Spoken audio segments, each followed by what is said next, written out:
Shalom and welcome back to another class on the biblical drama, the stories of the children of Israel, the Israelites living in the land of Israel during the time of the prophet Samuel and during the time of King Saul and King David.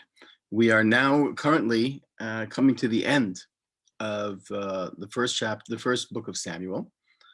And the book of Samuel divides neatly into the period of of the prophet Samuel anointing King Saul until the demise of King Saul.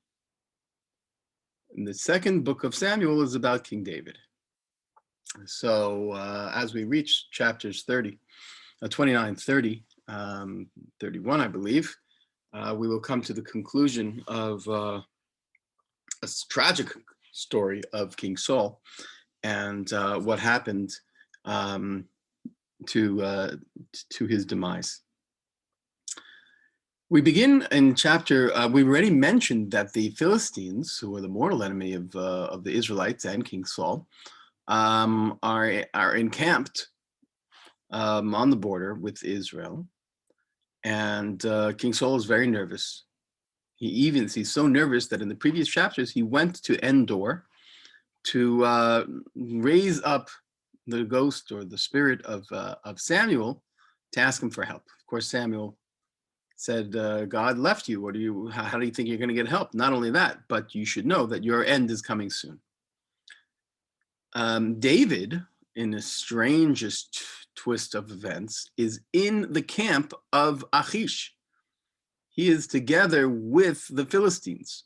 We mentioned this already, that, listen, when you're being hunted by the king of Israel, the best place to be safe is the enemy of the king of Israel.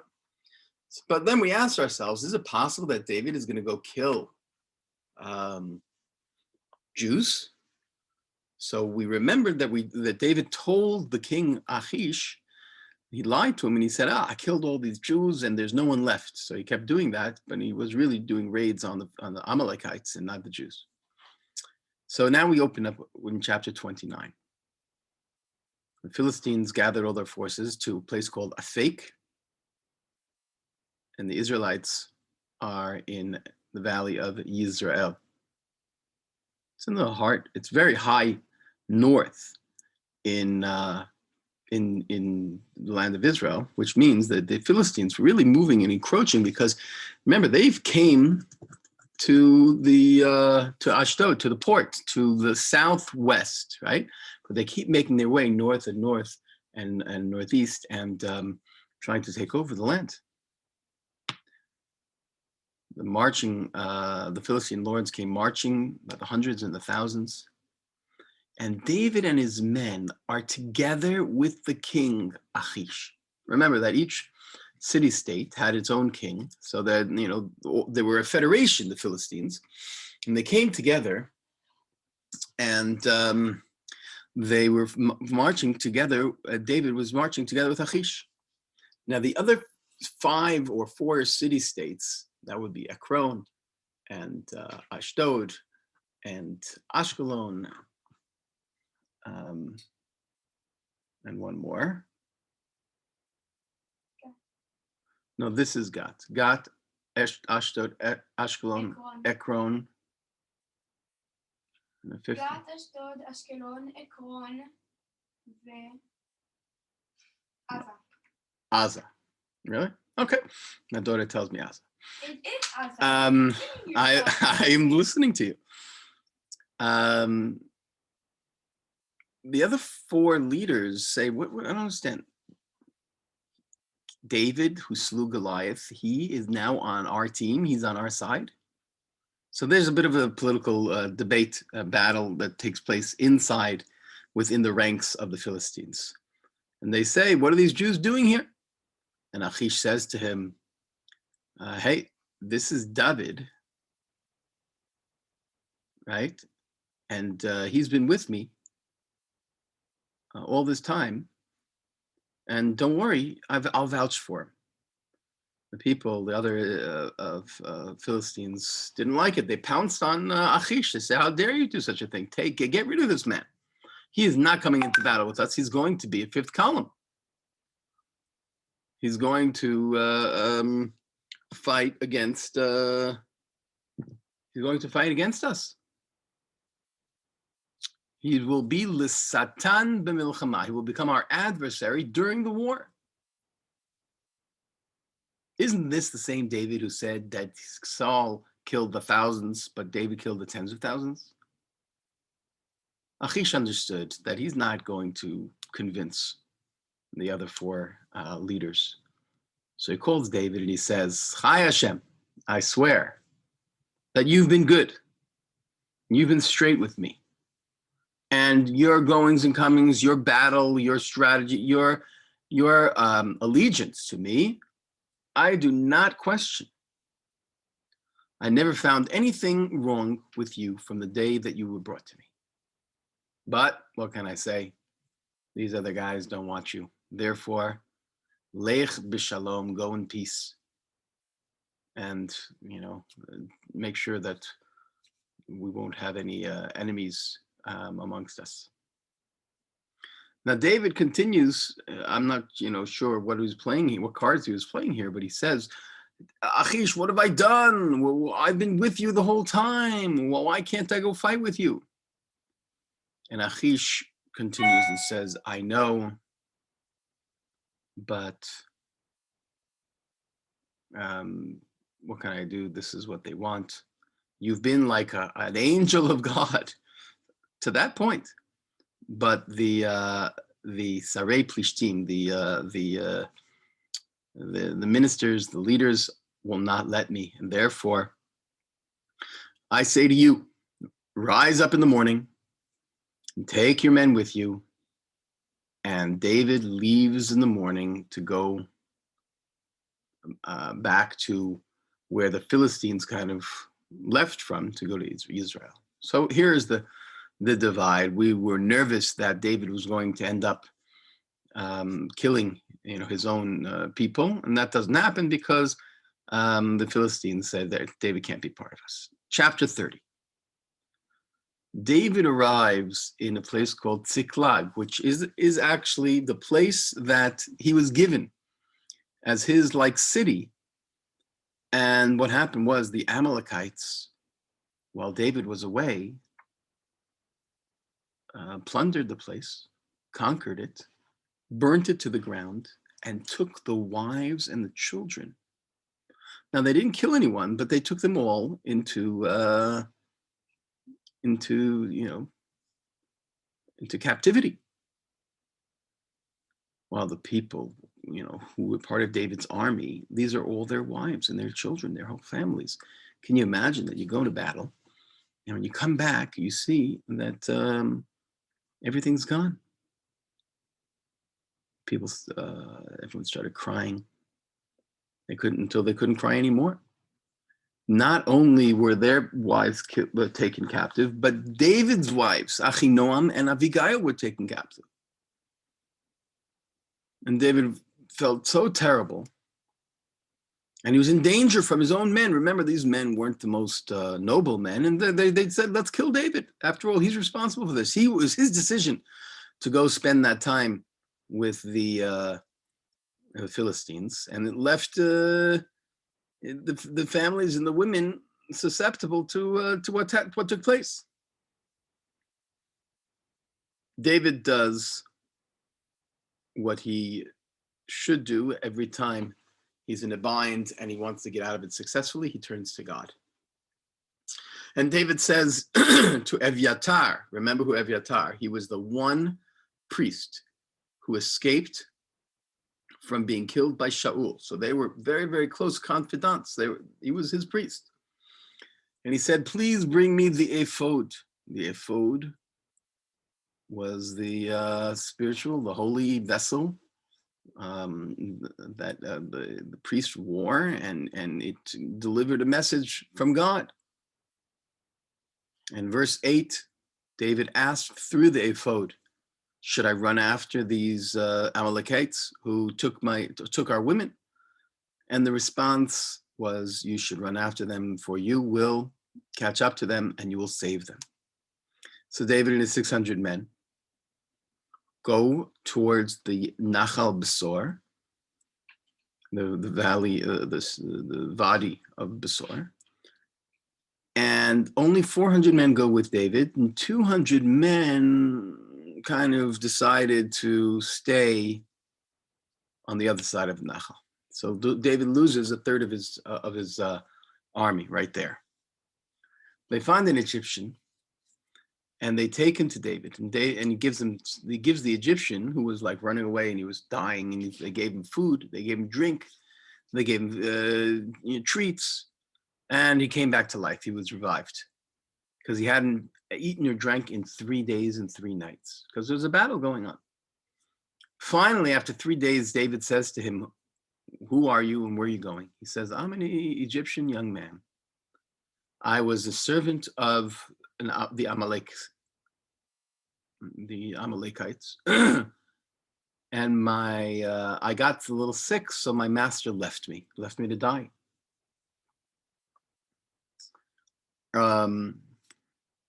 He said, "We raided the Negev, and we raided Siklag, and we burnt it all down." And that's what the Amalekites did. So David says to him, "Can you show me, can you lead me down to the people, to the Amalekites, to that army? Will you swear to me by God that you will not kill me or deliver me into my master's hands?" The Egyptian says. In other words, "I'll do this favor for you if I'm granted life." And that was the deal they made. And he takes him to where the Amalekites are hiding and partying and enjoying all of their booty and all of their captives. Who knows what was going on? And David pounces upon them and attacks them from before dawn. So everyone was kind of sleeping and drunk. And he killed almost everyone except 400 young men who mounted camels and got away. And he rescued everything the Amalekites had taken, and including his 2 wives. And nothing was missing. He recovered everything. And he took all the flocks and the herds and the spoils. He also, in other words, there was a big victory. Now he's coming back towards Ziklag with all of the booty, all of the spoils of war, with the 400 men, and now all the wives and children. And he meets the 200 men who were too tired or too unwilling to go along. And an interesting discussion ensues.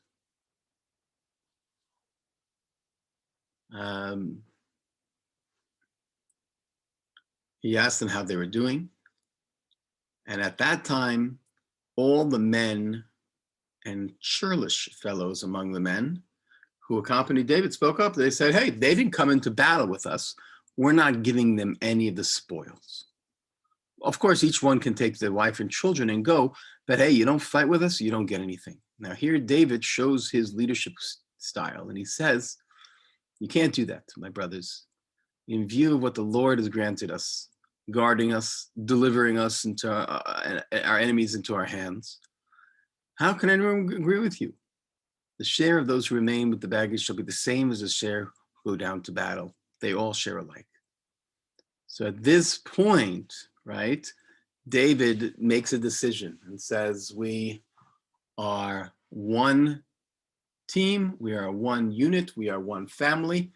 And even if 200 were not able, it didn't say they rebelled against David, it just said that they couldn't go. So David says they continue to receive part of the spoils. Okay, and then in verse 27, it tells us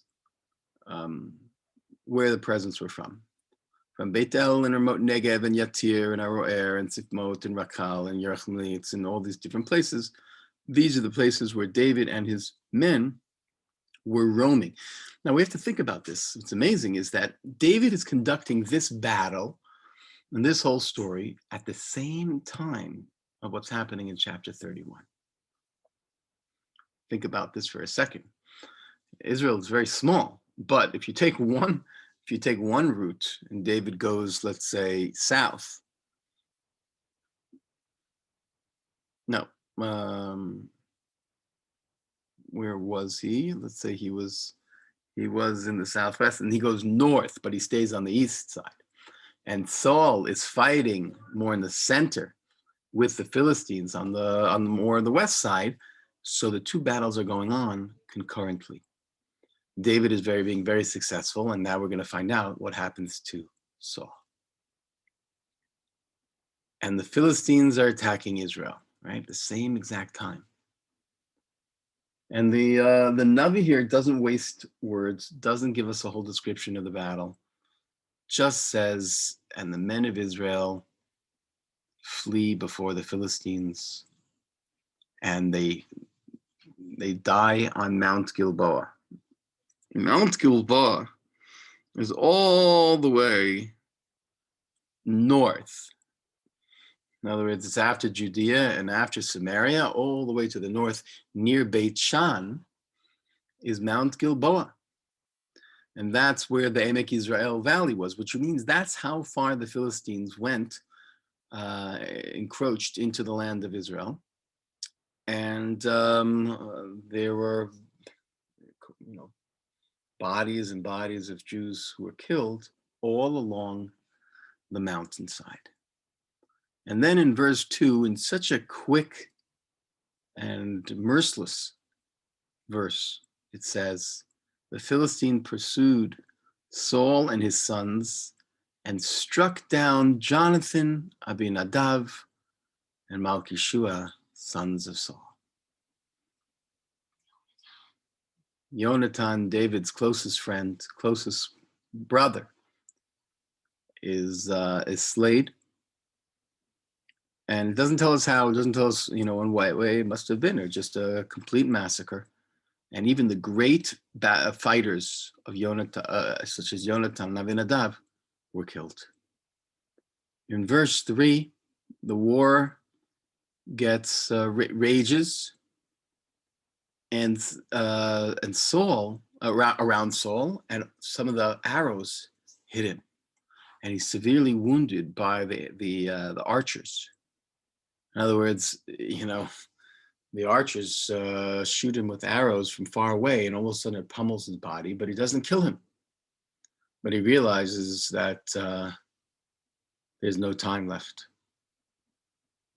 So he says to the person who was his closest, arms bearer, the one who was right next to him, he says, draw your sword and run me through, which means kill me, so that I will not be killed by an uncircumcised one, and they'll make sport of me, which they would have, right? The king of the Israelites who killed all of them, they would have strung him up and, kept him alive and tortured him for forever. So it rationally makes sense that the arms bearer should kill him to spare him and the rest of Israel such an ugly set of events. But you couldn't do it. Couldn't do it. How can you kill a king of Israel? How can you kill King Saul? I mean, it was too much for him to handle. He could not do it. So you know what Saul did?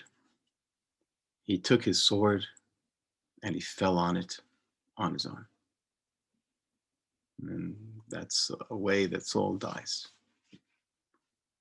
When the arms bearer, whose job was to make sure that the king is safe, when he sees that the king dies, he throws himself on his sword as well, and he dies. And this is a moment of great tragedy throughout all of Israel. And you say what you want about King Saul, but he fought the battles against the Philistines all his life. And he was mostly successful. But obviously when he went crazy at the end and he led battles and David wasn't part of it, and it all comes to the head in the mountains of Gilboa. And Saul takes his own life. In verse 6, Saul and his 3 sons and his arms bearer, all the men died on that day together. And when the people of Israel were on the other side of the valley, saw what was going on, they ran. They left their cities. They left they fled because they knew that they were going to be next. So the Philistines took over their cities as well. The next morning, the Philistines came and stripped all of the dead bodies. That's what they did after a war. They took all the gold that they had and all the silver and all the metal and all the whatever they could have. They left just, dead bodies lying all over the fields.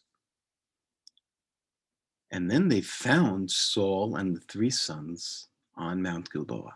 What did they do? They cut off Saul's head, took off his armor, and spread the news to everyone. And they sent the armor to all the Philistines throughout the land. To all their temples. This is the great Saul's, his armor. And they put all of his weapons in the temple of Ashtaroth, and they impaled his body on the wall of Beit Sha'an. Now, Beit Sha'an is a crossroads. It's up in the north. It's an avenue to either the West Mediterranean or down on the Derech HaMelech, down to the Dead Sea, or up north to Syria. Everyone passes through Beit Shan, and to everyone to pass through and see the body of the King of Israel hanging on a stake on the wall of Beit Shan was the greatest travesty and embarrassment.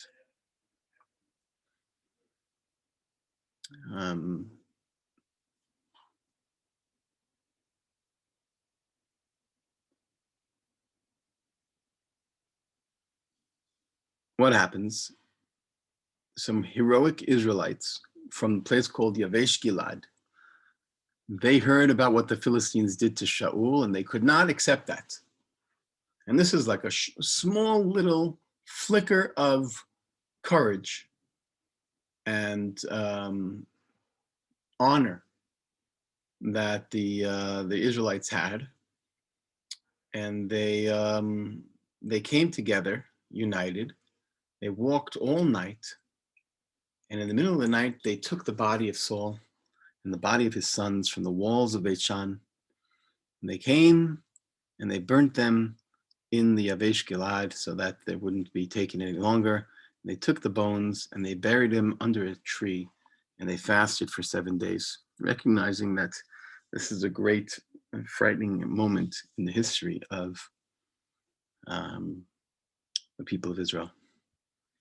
With this, we conclude the story of Saul, and the camera shifts focus. Right now, it's only person around is King David, and when David, who had been fighting his own war and very successful, when he hears,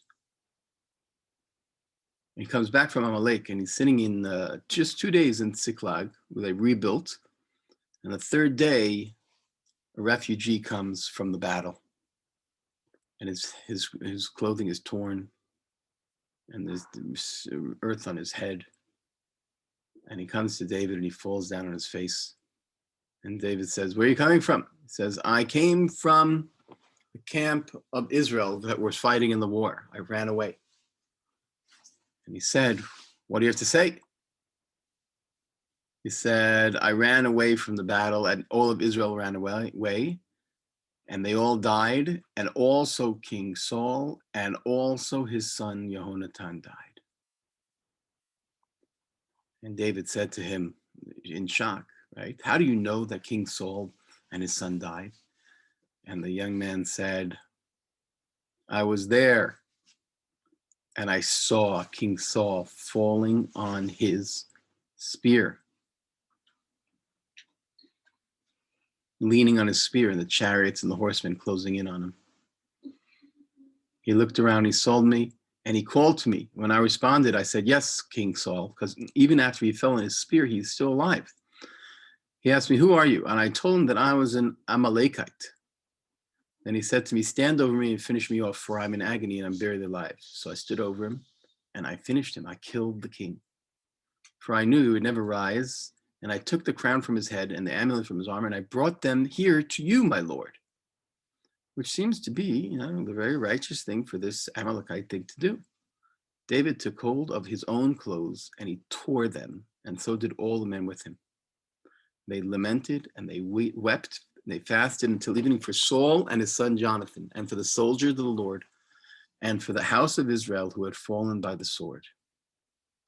And he said to the young man who brought him the news, where are you from? He says, I'm an Amalekite. He says, how dare you lift your hand and kill the Lord's anointed?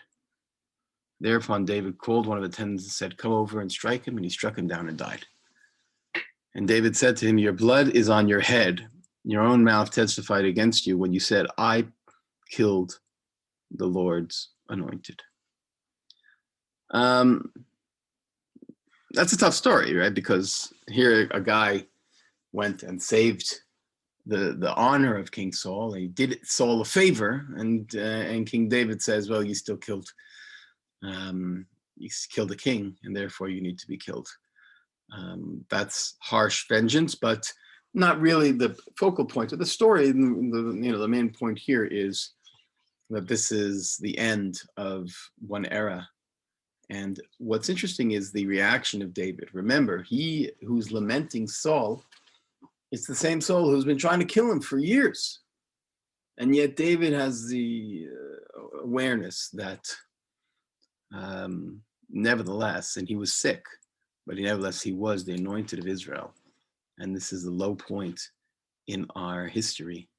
And David wrote an elegy, a eulogy, in verses 17 all the way till verse 27. And it's a famous one that in Israel they sometimes quote from.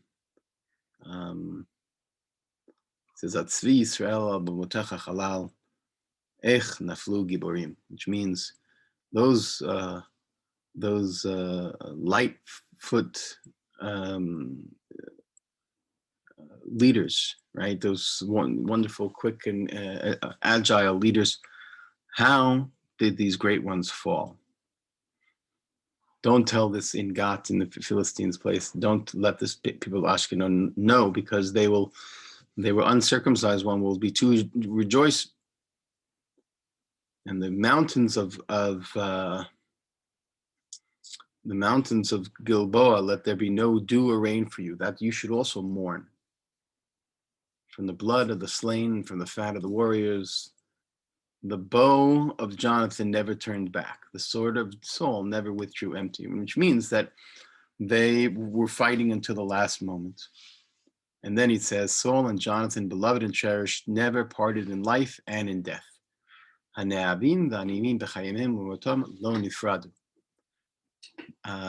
were swifter than eagles and stronger than lions. Daughter of Israel wept, weep over Saul.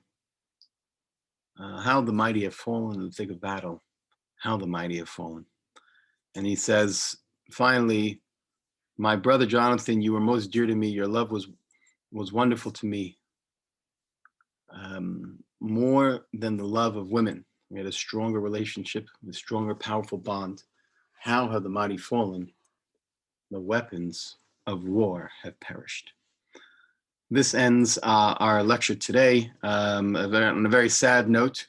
King David giving the last message of a eulogy, and now next week we're going to explore the initial steps that David takes to solidify his position as king, and whether he has success in rooting out the evil Philistines, who actually are his old friends. So that's going to be an interesting interaction as well.